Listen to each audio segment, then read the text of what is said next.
এই মুহূর্তে নির্বাচনী চ্যালেঞ্জ বলতে যেটা আমরা শুনছি যে বেশ কিছু হোল্ডিং অ্যাড্রেসে 70, 100, 120 জন করে ভোটার রেজিস্ট্রেশন করা হয়েছে।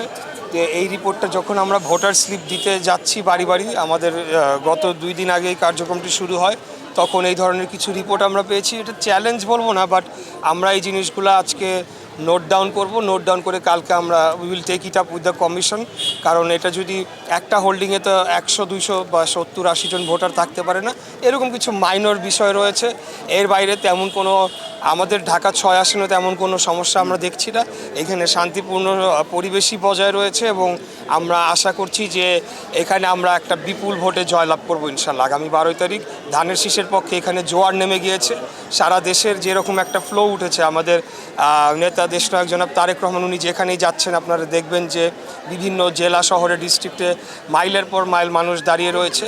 তো সেটার ছোঁয়া আমাদের ঢাকা 6 আসনেও লেগেছে এবং আমরা আশাবাদী, অত্যন্ত আশাবাদী। একটা রিয়েল জরিপ হবে আগামী 12ই ফেব্রুয়ারি।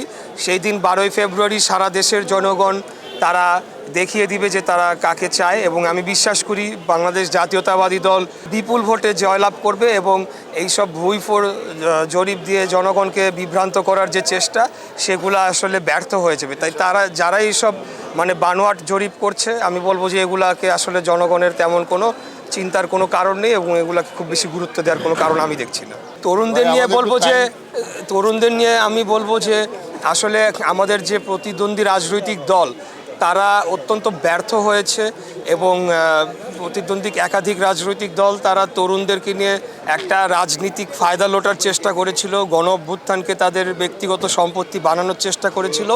বাংলাদেশের জনগণ সেটা ঘৃণা ভরে প্রত্যাখ্যান করেছে। সেটার প্রতিফলন আগামী 12ই ফেব্রুয়ারি জনগণ দেখতে পাবে। ধন্যবাদ।